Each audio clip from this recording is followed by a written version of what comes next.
Yo, what's up guys, welcome back to another video. This is a reaction to what's the future of American politics. I saw this pop up. I don't know how controversial this is going to be because when it's politics it's always gonna, I don't know, frustrate some people. But I saw this pop up and I thought, yeah, let's just give this a little look, and that's pretty much it. I've never reacted to this channel before, so I don't really know what to expect, but I guess it's kind of a prediction of what the future will hold with American politics based off what's happening now and I guess sort of what's happened in the past. But we're going to check this out. Hopefully going to enjoy. Links are also in the description to my Patreon.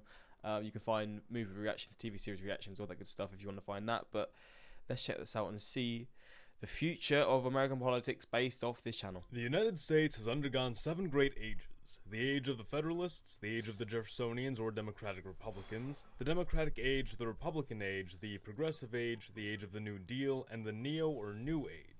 One might also simplify these into 3 epochs, 3 time frames which saw to the evolution of 3 distinct ideologies.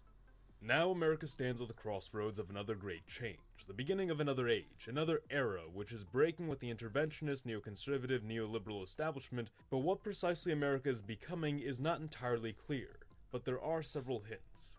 Before we go any further, I'd like to take a moment to thank everyone who's donated to us on Patreon, Utreon, and right here on YouTube through channel memberships. Your donations really go a long way to keeping this channel going, and by donating to us across any of these platforms, you'll get access to some great perks including physical merch, a custom designed flag wallpaper, and access to an exclusive members-only Discord server where you can enter your scenarios for a chance to have them made into full videos.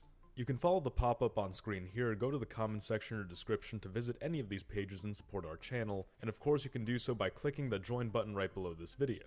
If you can't donate anything, consider subscribing and sharing this video to help the channel out. Now, back to the video. It's tempting to look at Donald Trump's break with the establishment and say, here is the new direction in which America will be moving. However, there are a number of additional trends to consider before we make this final judgment. Trends which would suggest that the future of the United States will not swing back in a conservative direction as many believe, but that it will become more liberal and more democratic. Firstly is the trend of democratization. Putting aside the swing of economic policy, the history of the United States has been one of constant democratization, expanding political power to those who lack it. The nation envisioned by men like Washington, Hamilton, and Marshall was not a democratic nation in the sense that we would interpret the word today. The Federalists desired a country ruled by a moral and patriotic elite, an aristocracy of virtue. The Jeffersonians believed that power should rest in the hands of landed men, men who owned a physical stake in the country and were thus self-sufficient as to not rely on the government. The Democrats believe that all free white men should be free to vote, regardless of their wealth. The Republicans of course expanded the franchise to all male citizens regardless of race. The Progressives expanded the right to women. New Dealers made the concept of fighting for democracy beyond America's borders a staple of American belief. And the neoconservatives and neoliberals have since sought to both democratize abroad and reduce the barriers for participation in the United States as much as possible, to the point that some cities and municipalities in the US have attempted to open voting rights to non-citizens. Use of mail-in ballots have become widespread, talks of lowering the voting age even further have become commonplace across several states, and politicians commonly challenge the concept of requiring legal identification to vote. Democratization has been and may very well remain a mainstay of American politics, which, if that is the case, would prevent any conservative faction from making political progress. But we're also faced with the question of how far can this go? In recent years there has been significant backlash to increased democratization, and so there have emerged arguments to the contrary. Talks of raising the voting age, requiring testing to vote, limiting voting to 1 vote per family household. Wait, requiring testing for vote? What, so testing for like how smart someone is? Or whether they have knowledge based on the voting and stuff? I guess it's that sort of stuff, right? Instead of per individual, and some states have even amended their constitutions to explicitly require citizenship to vote. Democratization is likely to become a key issue in the immediate future, as it will be one of the fundamental irreconcilable differences between Republicans and Democrats, greatly favoring one over the other. This would also translate to international democratism, which has already been challenged by Donald Trump's rolling back of American foreign participation, and which future Republicans may take an even harder stance on. Secondly is the trend of liberalization, which does in part go hand in hand with democratization. American social values have largely grown more tolerant, progressive, and liberal over time, and understandably so. As the country becomes more well-to-do and issues of need were alleviated, the kind of conservatism and caution based in matters of survival and protecting various traditions or institutions vanished, being replaced by an idealistic social radicalism which, having identified a period of plentiful as a baseline, questions why things cannot be made better and lashes out when the quality of life falls below that baseline. Simply put, the radicalism or desire for change is much stronger on the side of the left than it is for the right. The American left has recognized the current system as unsatisfactory for one reason or another, and will go to extreme lengths to change that, whereas the American right wants to conserve a rapidly eroding status quo which, while they are unsatisfied with it, are comfortable enough to continue within it. The political transformations and alignments of the youngest generation are what will determine if America continues down a course of liberalization, as it will be these generations that have and very well might continue to endure decline in the American standard of living before things improve. In this regard, the left holds a firmer grip over a larger contingent of the youth population. However, the American right is also seeing the emergence of a more radical than conservative youth population. Which I guess is making more of a split, right? Because it's like they're pushing further and further each side. And it's making them hate each other even more. The further you go apart, the more you're going to hate each other because your opinions are so different. Radical in the sense of opposing the status quo and seeking to change it significantly. Thirdly is the trend of immigration and national power. The Hispanic population is already on course to comprise at least a quarter of the total US population by 2050, and is the second fastest growing minority population in the US, second only to Asians, who comprise a much smaller percentage of the population. Given historic immigration and political trends, this Hispanic population will likely constitute a major, if not one of the leading political forces in the country in a matter of years, with its power concentrated in the Southwest, perhaps in Texas, California, or Arizona. At present, the Hispanic American population favors the Democrat Party by a 2-to-1 margin, though this is skewed by the party's pro-democratization and pro-immigration position. It's fascinating how many Hispanics are in Washington as well. Positions likely to lose favor as Hispanics settle in as a population with roots and institutions in the Southwest, or at least that's what the Republican Party would argue.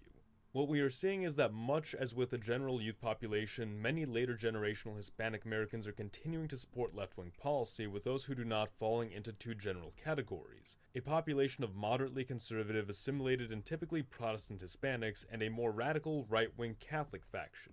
The politics of the Hispanic American population are likely to evolve, however, given present trends, would still appear to favor the American left over the right, placing a higher emphasis on issues relating to government services and economic equality. Fourthly, largely Democratic populations are expanding out from urban areas to suburban and rural communities, eroding the conservative stranglehold over these areas. This has been driven by both the expansion of urban areas and by urban populations seeking a lower cost of living. We're also seeing a transplanting of northern and western urban populations to southern cities through both a seeming reversal of the Great Migration and on account of a perception of greater economic opportunities in these southern cities, tilting these largely red states further and further blue, as in the case of Texas, Georgia, North Carolina, and Virginia. Really? I mean, the southern state, I guess it does make sense if people from other states are moving there, then I can kind of understand how that would change that, but the southern states having more and more blue voting counties and stuff, that is a surprise. What is other, by the way? Republican, Democrat, they're the ones that will win no matter what. But what is other? Is it like just small parties that aren't really ever going to win? Because it's fascinating how they are, like, in a few places they are the most popular. The conservative hold over crucial states like Florida, Texas, North Carolina, Georgia, and Ohio are terribly narrow for what should be reliable strongholds, none breaking over 55% support in the 2020 election. These are the states with the highest number of individual electoral votes that Republicans can realistically expect to swing their direction, with the exceptions of Pennsylvania and Michigan, and the fact is that every one of those states, with the exception of Texas for the time being, are swing states. What this means is that the states that the Republican Party depends the most upon are among the states whose politics are most vulnerable to change as the demographics shift. As trends stand, if the Republican Party doesn't follow through with its ideological transformation, it will become utterly incapable of winning future elections. Those are the trends working against the American right, but there are also general trends that we can expect to see across both parties regardless of who dominates politics. Firstly, the United States will begin to withdraw from its role as a global hegemon. As we stated in the conclusion of our last 7 Ages of America video, the American public has grown tired of the obligations of a superpower, and whether on the right or left, younger generations are seeking an end to America's foreign policy focus and a return to a domestic focus. The American right has adopted a more extensive stance on this matter, but on the left too there are concerns over American wealth and energy being spent abroad instead of at home to tackle domestic issues, especially as younger generations struggle with the expenses of housing, healthcare, education, and more. I mean, you definitely want a country that helps its own people before it helps other people from other countries, right? If you've got your own people struggling, you should really be focusing on helping those people, the citizens of your country. Like, I think any other country probably does. And I think the US does to a degree, but because they, I guess, spend so much money abroad and helping other countries, it's just not as much as that could be done, I guess. Even despite a slight resurgence in foreign interest in response to the conflict between Russia and Ukraine. Hispanic Americans also factor into this, with foreign policy being ranked among the lowest concerns of this demographic. Secondly, the United States will abandon the small government approach to power and become more internally interventionist. Faced with mounting issues that neither side is truly taking the initiative to solve, the youngest generations of both parties largely agree that Reagan and Clinton-style hands-off policies have failed and demand a more activist government that will enforce order and regulation, whether that be on policies like gun control and environmentalism, or on tariffs and cracking down on crime. Whatever side ends up in charge, the United States will see greater participation from the federal government in a fashion unseen since the Progressive and New Deal eras. Thirdly, the United States will see a revitalization of domestic production and the further development of infrastructure.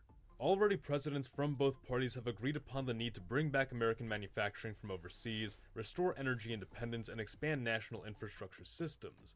Though that being said, both the American right and left have differing visions on what precisely that will look like and entail. The neglecting of domestic matters during the neo-era have left the United States to fall behind other countries in many regards, including the quality of our buildings and infrastructure. Many who have grown up with these outdated systems and sense an overall stagnation in the growth of the country demand modernization and innovation, transportation systems that are fast, efficient, and wide-reaching, roads and buildings that are well-maintained, public buildings that are sturdy, functional, and beautiful, access to modern essentials like electricity, phone, and internet service. Beyond this, Americans are tired of relying on foreign countries for essential products and resources, especially when those countries are potentially hostile or risk dragging the country into foreign conflicts. Is that an example of like Taiwan with the chips and stuff? Because of this, the country will begin weaning itself off of foreign imports and resources and begin redeveloping domestic manufacturing and resource extraction. Simply put, what this all translates to is that the United States, regardless of which party holds dominance over the next several years, will gradually begin moving towards self-focus and self-sufficiency once again, with this serving as the unifying ideology of this newly emerging era. Though that being said, the drive for this is particularly more pronounced on the American right, and there are still significant deviations in the social ideology of both parties, with a strong likelihood that it will be the social ideology of the Democrat Party that dominates in this era given past trends. Damn. I wasn't expecting that. I mean, I was sort of thinking it would have probably like changed now, and the Republican Party would start having, I don't know, not more control, but like just a bigger swing in their side, in their direction. Because you see a lot of stuff on just like Twitter and TikTok. Maybe it's just since Elon Musk has taken over, you see a lot of other stuff. I guess it's a lot more. You just see both sides, as opposed to before you used to just see one side, and now you see both, so you see both aspects, and it sort of gives a fairer view. So I guess Twitter before wasn't really showing that stuff, which is, I guess, fair enough. But hopefully the Empire of Z rises. Hopefully the Empire of Z rises out of America soon. Huh? Congratulations on completing your 7 Ages of America series. Oh, so there's a whole. Oh, I might have to check that out then. Would call the new age the populist age due to control of both parties moving over to the more populist wings. I think there are 3 other major trends. 1, our ever-evolving relationship with China and how Chinese policies impact us. 2, how power has shifted over to mega corporations, which become governing entities in and of themselves. Changes in the climate, punctuated with the increase of natural disasters. I've really enjoyed this series. Yeah, it was good video, to be fair. If I'm being honest, who knows which way we'll go. I mean, it all changes, right? Certain events will change things and all that sort of stuff, but let me know your thoughts. I guess sort of the mention of how the younger generation will probably swing it over to the Democrat side it makes sense, because I think the younger generation, they're going to be a lot more just on the left side. But again, maybe it's going to be again like sort of have two sides where you have the left and then the right going even further apart. I don't know though. I mean, I'm not really someone who I'm not like into politics in terms of I don't vote and stuff. It's not something I'm trying to say I'm proud of. I just don't see myself doing it at this point. But I mean, it's obviously important. It's a right. That's what the best thing is, living in a country where you have the freedom to vote and stuff. You can help make changes in your country. But let me know your thoughts and what you think of this video. And yeah, what is the future of American politics? But yeah, until next time, peace.